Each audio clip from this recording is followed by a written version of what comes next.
India जो है वो $3 बिलियन के वेपनाइज्ड ड्रोन्स खरीद रहा है और इसके लिए प्रोसेस बड़ा स्पीड अप हो गया है। खिलाफ साजिश हो रही है, कभी अंदरूनी साजिश हो रही है, कभी बैरूनी साजिश हो रही है, कभी लंदन से, कभी अमेरिका से। ऑब्वियसली ये पाकिस्तान के लिए एक बहुत बड़ा, जिसे आप कह लें कि चैलेंज है। ड्रोन एलओसी पे भी चलेगा, ड्रोन हमारी इंटरनेशनल बॉर्डर पे भी चलेगा, तो ये तो फिर हमारी तो इंडिया के साथ मसले खराब हो जाएंगे। पाकिस्तान के खिलाफ जो जियोपॉलिटिक्स हो रही है कि किसी तरह से पाकिस्तान दिवालिया हो जाए। इंडिया अपनी हिस्ट्री का सबसे बड़ा डैम बनाने जा रहा है, वो भी चाइना बॉर्डर के बिल्कुल पास। तकरीबन कहा जा रहा है कि वो 50,000 फुट की बुलंदी पे ऑपरेट कर सकता है, फ्लाई कर सकता है। 50,000 फुट 27 घंटे ये इकट्ठा चल सकता है। $3 अरब इंडिया लगा रहा है। हमें यहाँ पे ये बताया जाता है कि जी हमारे डैम, खासतौर पे कश्मीर साइड पे बात करें, इंडिया पानी रोक लेता है। जहाँ जहाँ पे दरिया हैं, उन दरिया के ऊपर इंडिया ने ऑलरेडी डैम बनाए हैं, जो कि पानी यहाँ नहीं आता, जिसकी वजह से हमें मुश्किल होती है। जारी बात है, टेंशन होगी पाकिस्तान के मिलिट्री और डिफेंस सेक्टर में।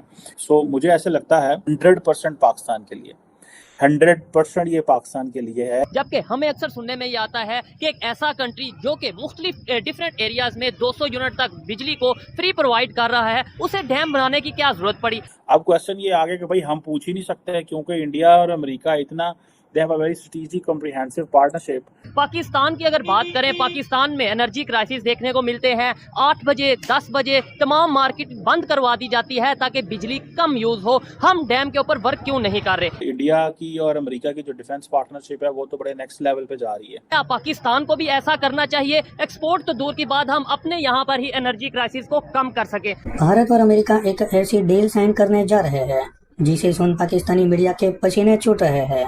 प्रधानमंत्री मोदी 21 जून से अमेरिका के दौरे पर जाने वाले हैं और इस दौरे से पहले रक्षा मंत्रालय ने एक बड़ी रक्षा डील को मंजूरी दे दी है। इस डील के तहत भारत अमेरिका से MQ-9B प्रीडेटर ड्रोन खरीदेगा। 24,000 करोड़ रुपए के इस समझौते के तहत 30 प्रीडेटर ड्रोन खरीदे जाएंगे। इस मानव रहित ड्रोन की सबसे बड़ी खासियत ये है कि दुश्मन को इसके आने जाने की भनक तक नहीं लगती। यह लगातार 35 घंटे तक उड़ान भर सकता है। इसकी स्पीड 450 किलोमीटर प्रति घंटा है। इसके साथ ही यह जमीन से 50,000 फीट की ऊंचाई तक उड़ान भर सकता है। यह ड्रोन मिसाइल और बम समेत 1800 किलो के वजन को अपने साथ लेकर उड़ने की क्षमता रखता है। पाकिस्तानी मीडिया इस विध्वंसक ड्रोन को भारत आने से डरा सहमा हुआ है। उन्हें लगता है कि भारत इसका इस्तेमाल हमारे ही खिलाफ करने वाला है। अब हुआ ये है कि इंडिया जो है वो $3 बिलियन के वेपनाइज्ड ड्रोन्स खरीद रहा है और इसके लिए प्रोसेस बड़ा स्पीड अप हो गया है। और कहा जा रहा है कि जो अमेरिका की जनरल एटॉमिक्स है, उसकी जो चीफ एग्जीक्यूटिव है, वो ये कह रहे हैं कि हम बेसिकली मोदी साहब का जो आत्मनिर्भर भारत का इनिशिएटिव है वो डिफेंस सेक्टर में, उसको हम सपोर्ट कर रहे हैं। और उन्होंने कहा जी कि हम ये 31 मेरा ख्याल है MQ-9B प्रीडेटर ड्रोन्स जो हैं वो खरीदे जा रहे हैं। मोदी साहब की जो सरकार है वो खरीद रही है और ये ड्रोन, सारी बात है, इसकी स्पेसिफिकेशन के ऊपर भी बात करते हैं। लेकिन ऑब्वियसली ये पाकिस्तान के लिए एक बहुत बड़ा, जिसे आप कह लें कि चैलेंज है। अब इंडिया ने एक अपनी इंटेंशन शो की है कि जी हमें वेपनाइज्ड अनमैन्ड एरियल व्हीकल चाहिए एयरफोर्स, आर्मी और नेवी के लिए, और इसी से वो समझते हैं कि हमारी सर्वेलेंस जो है वो बूस्ट हो सकती है। और वो कह रहे हैं हमें लाइन ऑफ एक्चुअल कंट्रोल पे चाहिए। लेकिन क्या ड्रोन का कोई ड्रोन तो लिखा तो नहीं होना कि ड्रोन जो है लाइन ऑफ एक्चुअल कंट्रोल पे चलना है। ड्रोन एलओसी पे भी चलेगा, ड्रोन हमारी इंटरनेशनल बॉर्डर पे भी चलेगा, तो ये तो फिर हमारी तो इंडिया के साथ मसले खराब हो जाएंगे। अभी फॉर एग्जांपल इंडियन मिलिट्री जो है वो जिसे वो कहते हैं ना, ये सारी अगर वेपन उनको मिल जाता है तो आप देख लें कि ये किस तरह की चीजें हो सकती हैं। इसमें ये देख लें कि इसमें एक तो बड़ा काम, इस प्रोसेस को बड़ा स्पीड अप किया जा रहा है। मोदी साहब जा रहे हैं और ये जो जितनी भी 2+2 डील्स डिस्कशंस होती रही हैं उसमें ये डिस्कशन हुई थी पहले, और कहा जा रहा है कि अप्रैल 2022 में ये हुआ है। इससे पहले आपको पता है इंडिया इसराइल से रेंट पे भी ड्रोन्स लिए हैं उसने। और ये जो MQ-9B है सबसे ज्यादा जिसे वो कहते हैं ना एडवांस लाइन है, और हर तरह के वेदर में ये परफॉर्म करता है। और इसकी जो जिसे वो कहते हैं ना फ्लाइट टाइम, और वो सारा बड़ा ज़बरदस्त है। और 3 डिग्री जो है वो ऑपरेट करता है। स्काई गार्डियन मेरा ख्याल है बोला जाता है, या सी गार्डियन भी इसको बोला जाता है। और ये आप ये इमेजिन कर लें कि ये जो ड्रोन है अगर इंडिया को ये मिलता है, और जो कि मिल जाना है, सारी बात है, जो कि तकरीबन कहा जा रहा है कि वो 50,000 फुट की बुलंदी पे ऑपरेट कर सकता है, फ्लाई कर सकता है। 50,000 फुट जहाज जो है वो अभी आपको पता है 40,000 फुट पे जाता है, ठीक है। नॉर्मली अगर आप इंटरनेशनल फ्लाई करें तो वो ऊपर लिखा होता है 35,000 36,000 फुट पे जहाज जा रहा होता है, तो ये उससे भी ऊपर 10,000 फुट है, ठीक है जी। और कुछ 27 घंटे ये इकट्ठा चल सकता है। $3 अरब इंडिया लगा रहा है। और इसमें से मेरा 15 एक ड्रोन जो है नेवी के लिए है, 8 आर्मी के लिए, 8 एयरफोर्स के लिए। सो इससे मुराद ये है कि इंडिया जो रिसेंटली इंडिया ने अपने 2 एयरक्राफ्ट कैरियर जो है वो इंडियन ओशन में भेजे, उससे तो ये पता चलता है कि इंडिया बेसिकली सारे का सारा जो फोकस है वो India is emerging as a maritime power, ठीक है जी।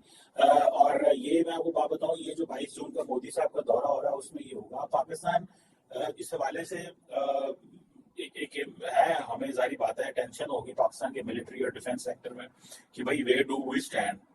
मैं पहले आपको बताया कि एक वक्त था कि इंडिया अमेरिकन जब भी कोई चीज इंडिया को देते थे तो पाकिस्तान पूछता था, या पाकिस्तान को मिलती थी तो इंडिया पूछता था पाया नहीं की कर रहे हो। अब क्वेश्चन ये आ गया कि भाई हम पूछ ही नहीं सकते हैं, क्योंकि इंडिया और अमेरिका इतना they have a very strategic comprehensive partnership, और कि हम बात ही नहीं कर सकते कि ये क्या हो रहा है। और ये काफी देर से, जैसे मैंने कहा, कि लगे हुए अब LAC के ऊपर वो कह रहे हैं, ये LAC के ऊपर नहीं है।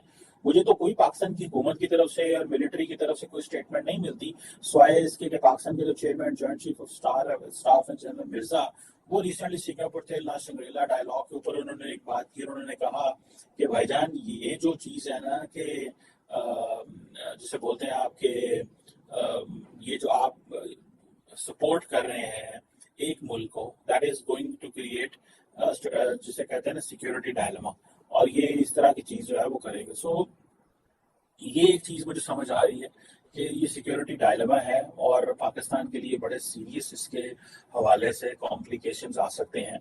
और अब ये इससे पहले भी आपको पता है, जब J7 आए हुए थे तो एक डिस्कशन ये हो रही थी कि G414 इंजन जो है वो एक G एविएशन है, वो आई थिंक इंडिया में बनाएगा, और ताकि इंडिया के जो घर में वो जो अपने एयरक्राफ्ट वगैरह बनाए तो उनको सपोर्ट करे। और ये जो J7 का दौरा था उसमें ये डिस्कशन हुई। US जो है उसने हेलीकॉप्टर और बहुत सारी चीजें जो है वो भी इंडिया को दे रहा है, पर्टिकुलरली सर्विलेंस और बीका एग्रीमेंट, बहुत कुछ है। अगर आप इसमें जाना शुरू हो जाएं तो आपको पता चले, जिसे कहते हैं ना कि ये बड़ी चीज, आप देखिए कुछ सुनने में आ रहा है कि 2100-2200 kg का पेलोड भी लेके जा सकता है। और ये सैटेलाइट के जरिए चलेगा। तो अब इसमें हम कहाँ खड़े हुए हैं, ये है क्वेश्चन। हमारी क्या पोजीशन होगी, हम जो है वो इसी तरह क्या इंडिया अपनी इंटेलिजेंस भी करता रहेगा, सर्वेलेंस भी करता रहेगा, अपने मिलिट्री सिस्टम भी खरीदता रहेगा, उनके पास एडवांस कम्युनिकेशन सिस्टम भी आते रहेंगे, और हम जो है बैठे रहेंगे। और इसमें ये जो ड्रोन्स है इसको ऑलरेडी आप देखें ना, एक वक्त है कि अमेरिका ये ड्रोन्स और मुल्कों को देता है, लेकिन अभी जापान, बेल्जियम, ग्रेट ब्रिटेन जो है उन्होंने भी ये कर रहे हैं, ड्रोन खरीदे। तो आप इससे इमेजिन आपको लग जाना चाहिए कि इंडिया के पास जो मिलिट्री हार्डवेयर और सारा कुछ है that is at par with the western world के साथ। और आप मजे की बात बताऊं, अगर आप किसी इंडियन से बात करें और पूछें कि ये जो आप इतनी मिलिट्री कर रहे हो, ये सारा कुछ कर रहे हो, तो किसके लिए कर रहे हो? तो चाइना के लिए कर रहे हो। पाकिस्तान का बोला नहीं, पाकिस्तान के लिए कोई नहीं, वो तो हमारा तो कोई मसला ही नहीं है, ये कैसे हो सकता है? डायरेक्ट बात करते हैं टू फ्रंट वॉरफेयर की, और जब पाकिस्तानियों से बात करेंगे तो नहीं वो तो हम तो पाकिस्तान के लिए तो नहीं, ये तो चाइना के लिए। 100% पाकिस्तान के लिए, 100% ये पाकिस्तान के लिए है।